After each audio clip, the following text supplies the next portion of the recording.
Welcome to the market money magnet guys. आज हम यहाँ बात करने वाले हैं उत्कर्ष स्मॉल फाइनेंस बैंक के बारे में। अब उत्कर्ष स्मॉल फाइनेंस बैंक जो है आप सब जानते ही है, इसका आईपीओ आया है और आईपीओ बहुत अच्छा रहा, ओवर सब्सक्राइब रहा। ये लिस्टेड भी हो चुकी है और लिस्टिंग के फर्स्ट डे में ही 92% की तेजी भी हमें ये स्टॉक में देखने को मिली थी। तो आज हम यहाँ इसके फंडामेंटल्स चेक करने वाले हैं कि इसके फंडामेंटल्स कैसे हैं। ये जो स्मॉल फाइनेंस बैंक है इसके कुछ पॉजिटिव और निगेटिव फैक्टर भी देखेंगे। निगेटिव फैक्टर हमेशा कंसिडर करना ज़रूरी है क्योंकि जब भी स्टॉक में हमें गिरावट देखने को मिलती है तो हमें अगर निगेटिव पॉइंट्स पता है तो हम अपनी एग्जिट की पोजीशन बनाने के लिए रेडी हो सकते हैं। तो हम यहाँ इसके प्लस पॉइंट और माइनस पॉइंट दोनों भी देखेंगे। साथ ही साथ जो लोगों ने ऑलरेडी इन्वेस्ट कर रखा है उनको तो ये चीज़ें देख के हेल्प होगी ही, लेकिन जो इन्वेस्ट करना चाहते हैं या जिसने अभी एक छोटा सा लॉट इन्वेस्ट कर रखा है 2% का या 5% का, उनको और इसमें जो है प्लस करना हो और शेयर्स ऐड करना हो तो हम ये भी देखेंगे कि इसकी राइट पोजीशन जो है अब कब बनेगी कि हम इसमें इन्वेस्ट कर सके। क्योंकि अगर आज ही आपने देखा होगा तो ये फिर से माइनस में हमें देखने को मिल रहा है और अब ये जो स्टॉक गिर रहा है ये कहाँ तक गिर सकता है और हमें कब पोजीशन मिल सकती है नेक्स्ट टाइम इन्वेस्ट करने की इस स्टॉक में, तो हम ये भी देखेंगे। तो चलिए सबसे पहले हम इसकी थोड़ी हिस्ट्री देख लेते हैं, फंडामेंटल्स देख लेते हैं, पॉजिटिव निगेटिव पॉइंट्स देख लेते हैं और अंत में देखेंगे कि अब इसमें इन्वेस्ट करने की पोजीशन हमारी कब बन सकती है। तो सबसे पहले ये स्टॉक जो है इनकॉर्पोरेट हुआ था 2016 में और ये जो है उत्कर्ष स्मॉल फाइनेंस बैंक, इसका हेडक्वार्टर जो है वाराणसी यूपी में देखने को मिलता है। उत्कर्ष स्मॉल फाइनेंस बैंक है, इसका जो मेनली बिजनेस है ये यूपी और बिहार में देखने को मिलता है। अब यूपी और बिहार में स्पेशली इसलिए कि जो स्मॉल फाइनेंस बैंक होती है ये लोन्स देने की इनकी कंडीशन होती है, बिना कोलेटरल सिक्योरिटी के ये लोन देगी और ये जो लोन है ये 10,000 से लेके जो है 1 लाख के बीच में ये लोन देती है। और ये लोन जो है स्पेशली फार्मर्स या जो हाउसवाइफ्स हैं इनको या जो दिहाड़ी मजदूर हैं इन लोगों को दिया जाता है। तो इस वजह से इन्होंने बराबर अर्बन एरियाज को चूज किया है, बिहार और यूपी को चूज किया है जहां पे ये जो है अपना बिजनेस कर सके और साथ ही साथ इन्होंने बहुत अच्छे से ग्रो भी इस एरिया में किया है। 26 जो इनके टोटल आउटलेट है ये 830 बैंकिंग आउटलेट्स देखने को मिलते हैं जो कि 26 स्टेट और यूनियन टेरिटरीज में देखने को मिलते हैं, स्पेशली अर्बन और रूरल एरियाज में देखने को मिलते हैं। 15,424 एम्प्लॉयज जो हैं इनके काम कर रहे हैं। अब ये कौन कौन सी सर्विसेज प्रोवाइड करते हैं तो ये account deposit, cards, insurance and investment, mutual funds and definitely loan भी प्रोवाइड करते हैं। अब ये जो है उत्कर्ष स्मॉल फाइनेंस बैंक, ये तो हमने देख लिया कि ये कौन सी सर्विसेज प्रोवाइड करते हैं, लेकिन उत्कर्ष स्मॉल फाइनेंस बैंक की एक बहुत ही बड़ी प्लस पॉइंट है और वो है इनका असेट अंडर मैनेजमेंट। जी हाँ, जो असेट अंडर मैनेजमेंट है इनकी जो असेट अंडर मैनेजमेंट 2019 और 20 जो था ये सेकेंड फास्टेस्ट बैंक में से एक थी।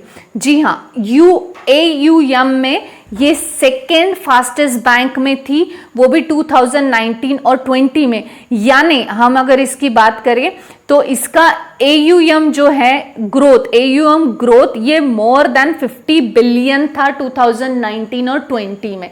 तो आप समझ ही सकते हैं 2016 में इनकॉर्पोरेट होने वाली बैंक 19 और 20 में सेकेंड फास्टेस्ट बैंक के साथ साथ 15 बिलियन का इनका AUM का ग्रोथ था।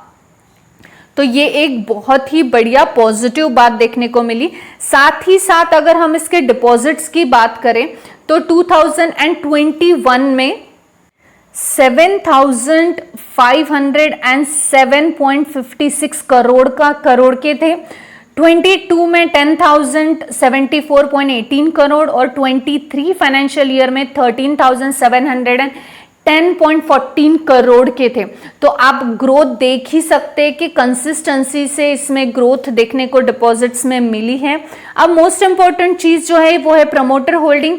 तो प्रमोटर होल्डिंग अभी आपको किसी भी वेबसाइट्स पे नहीं मिलेंगे, लेकिन बिफोर आईपीओ जो है वो 84.35% का होल्डिंग था प्रमोटर का, और आफ्टर आईपीओ यानी अब लिस्टिंग के बाद 69.28% का प्रमोटर का होल्डिंग यहां देखने को मिल रहा है। अब हम सबसे मोस्ट इंपॉर्टेंट चीज इसके फंडामेंटल्स देख लेते हैं, क्योंकि फंडामेंटल्स के बाद ही हम इसके निगेटिव और पॉजिटिव पॉइंट निकाल सकते हैं और फिर डिसीजन ले सकते हैं कि हमें इन्वेस्ट करने के लिए सही टाइम कब का होगा। यहां पे आप देख सकते हैं कि इसका मार्केट कैप 5623 करोड़ का है, लेकिन यही मार्केट कैप उसका आईपीओ में 2000 समथिंग करोड़ का था, यानी 50% का था, जो अब डबल हो चुका है। करंट प्राइस आप देख सकते हैं 51 रुपीज का हो चुका है। 25 रुपीज मैक्सिमम प्राइस था आईपीओ के बैंक का। और आप यहां देख सकते हैं जो डिविडेंड है अभी तक इसने नहीं दिया है, ऑब्वियस है अभी ये लिस्टिंग हुआ है।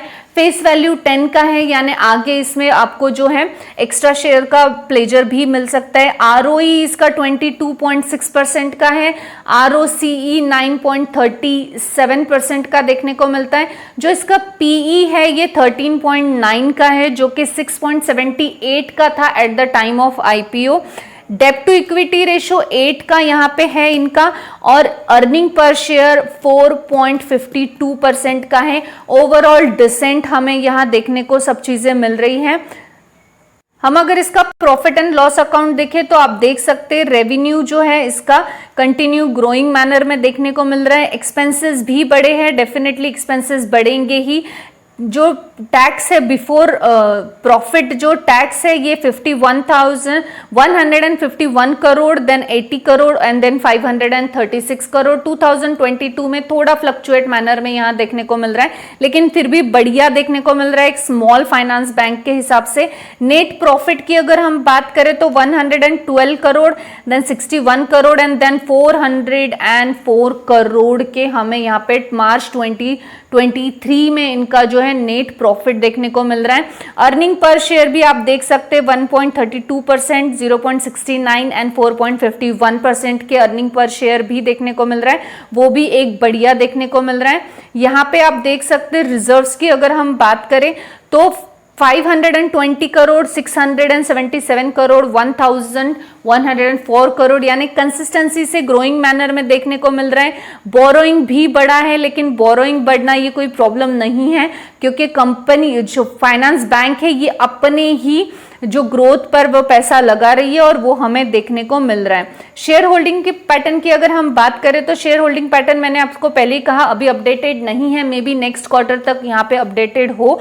लेकिन प्रमोटर का होल्डिंग 69.28% का है आफ्टर आईपीओ, यानी अभी की पोजीशन में, और पब्लिक का होल्डिंग हमें अपडेटेड मिल जाएगा। एफआईएस जीआईएस अभी तक इसमें इन्वॉल्व देखने को नहीं मिल रहे हैं। अब अगर हम बात करें कि इसके निगेटिव पॉइंट्स क्या है, फंडामेंटल्स तो डेफिनेटली ओके है, अच्छे हैं। हम कह सकते हैं जो सेकेंड फास्टेस्ट बैंक में थी, यानी एयूएम के ग्रोथ में असेट अंडर मैनेजमेंट, जो कि फाइनेंशियल सेक्टर में या बैंकिंग सेक्टर में एक बहुत इंपॉर्टेंट फैक्टर माना जाता है असेट अंडर मैनेजमेंट के, 2019 और 20 में ये फास्टेस्ट बैंक में थी, सेकेंड फास्टेस्ट बैंक में थी, यानी करीबन 50 बिलियन का जो ग्रोथ है, मोर देन 50 बिलियन का इनका था।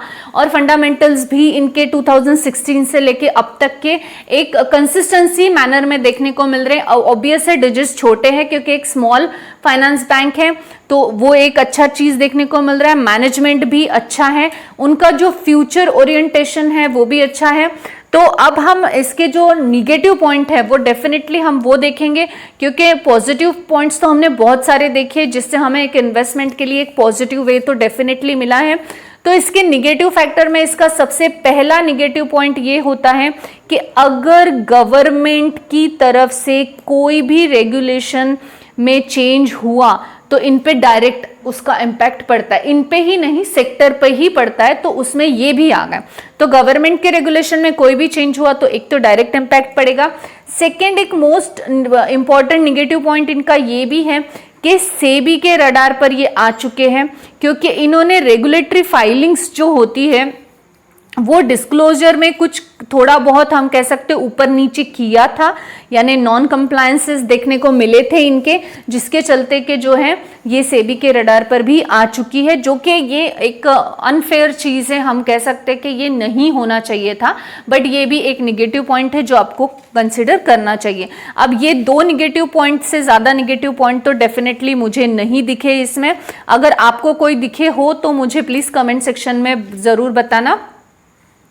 अब यहाँ पे जो है हम एक और चीज़ मोस्ट इम्पॉर्टेंट डिस्कस करने वाले हैं उत्कर्ष स्मॉल फाइनेंस बैंक के बारे में, और वो ये है कि उत्कर्ष स्मॉल फाइनेंस बैंक जो है इसमें हमें इन्वेस्ट कब करना चाहिए, क्योंकि बहुत से लोगों को अब भी सवाल है कि हमें इसमें इन्वेस्ट कब करना चाहिए। तो इसमें जो एंकर लॉकिंग पीरियड है, जो लॉकिंग पीरियड एक एंकर्स का होता है वो 50% शेयर्स का है, और ये 50% शेयर्स का एंकर लॉकिंग पीरियड एंड आपको पता ही होगा, अगर आपने मेरे वीडियो देखे होंगे तो 30 डेज में होने वाला है, यानी 30 डेज यानी अगस्त 31 अगस्त को एंकर का लॉकिंग पीरियड 50% शेयर्स का होने वाला है। तो हो सकता है उस वक्त अगर एक लमसम माल किसी ने बेचा, शेयर्स बेचे, तो स्टॉक में भारी गिरावट या एडजस्टमेंट हमें देखने को मिल सकती है। तो उस वक्त में हमें एक अच्छी बाइंग अपॉर्चुनिटी इसमें मिल सकती है, और साथ ही साथ एक सेकेंड अपॉर्चुनिटी हमें आफ्टर 90 डेज भी मिलेगी कि एक लॉकिंग पीरियड जो है वो 90 डेज यानी नवंबर को 30 नवंबर को भी एक लॉकिंग पीरियड इनका 90 डेज का एक्सपायर होने वाला है। उस वक्त भी हमें एक अच्छी बाइंग अपॉर्चुनिटी मिल सकती है। तो जो एंकर लॉकिंग पीरियड होता है उस वक्त अगर माल बेचा गया, जैसे कि हम देख सकते हैं फंडामेंटल्स अच्छे हैं, कंपनी कंसिस्टेंसी से ग्रो कर रही है, अच्छा रेवेन्यू के साथ अच्छा प्रॉफिट भी जनरेट कर रही है, तो हो सकता है कि एंकर लॉकिंग पीरियड के बाद कोई बड़ा माल न बेचा जाए, लेकिन उस वक्त अगर किसी ने सेल किया, बड़ा सेल आउट आया, तो यहाँ पे हमें स्टॉक में करेक्शन देखने को मिल सकता है। तो 30 डेज जो होते हैं यानी 31 अगस्त, ये 31 अगस्त जो है ये एक मोस्ट इंपॉर्टेंट डेट होने वाला है उत्कर्ष स्मॉल फाइनेंस बैंक के लिए। तो यहाँ पे जो है हमने इसके फंडामेंटल्स भी देखे, इसका बेस भी देखा, साथ ही साथ इसके निगेटिव पॉइंट भी देखे, और एक अच्छा एंट्री टाइम हमें अभी भी अगर आपने लिया होगा, जिन्होंने भी अभी उत्कर्ष फाइनेंस बैंक बाय किया है, तो उन लोगों को और ऐड ऑन करने का टाइम मिलेगा, और जिन लोगों को लेना है तो उनको वो एंकर पीरियड के आसपास 30 डेज के आसपास एक बड़ा सेल आउट आ सकता है, और उस वक्त वो एक माल उठा सकते हैं। अभी मैं यही आपको सजेस्ट करूंगी कि फंडामेंटल्स में डेफिनेटली कंसिस्टेंसी है, लेकिन हमें एक लमसम अमाउंट नहीं लगाना है, एफडी तोड़ दो, बोरो कर दो, ये वाली स्ट्रैटेजी शेयर मार्केट में आने बाद कभी नहीं करनी चाहिए। एक 2%, 5%, 10% तक का माल आप उठा सकते हैं यहाँ पे, और उसके बाद ऐड ऑन करने के लिए आपको एंकर पीरियड जो लॉक इन पीरियड का एंड होगा 30 डेज में, यानी 31 अगस्त 2023 को, या 90 डेज वाला 13 नवंबर 2023 को, उस टाइम पे आपको जो है इसमें बाइंग अपॉर्चुनिटी मिल सकती है। ये एक स्मॉल फाइनेंस बैंक है, पियर्सिंग कंपनियों में बहुत सारे अच्छे अच्छे बैंक्स हमें देखने को मिल रहे हैं इसके ही कंपेटिट में, और हम ये भी कह सकते हैं कि इसी रेंज में भी। तो सिर्फ 50 रुपए का स्टॉक है, न्यू है, बहुत इसके चर्चे हैं, तो हमको लमसम अमाउंट नहीं लगाना है। फेस वैल्यू 10 का है, आपने 100 स्टॉक भी बाय करके रख लिए तो भी आपको 100 के 1000 स्टॉक हो ही जाएंगे, लेकिन ऐसा ही अमाउंट आपको लगाना है, लमसम अमाउंट नहीं लगाना है। 2%, 4% से ज़्यादा अभी इन्वेस्ट मत कीजिए, अभी स्टॉक और करेक्शन में आएगा। 92% जो तेजी में था, अभी थोड़ा करेक्शन आएगा। 30 डेज के बाद लॉक इन पीरियड एंड होने के बाद भी हो सकता है बड़ा सेल आउट आए या ना भी आए, ये डिपेंड करेगा 31 अगस्त को, तो हम उस वक्त भी इसकी अपडेट्स जो है डेफिनेटली करेंगे। आई होप गाइस आपको इन्फॉर्मेटिव लगी होगी। Thanks for watching.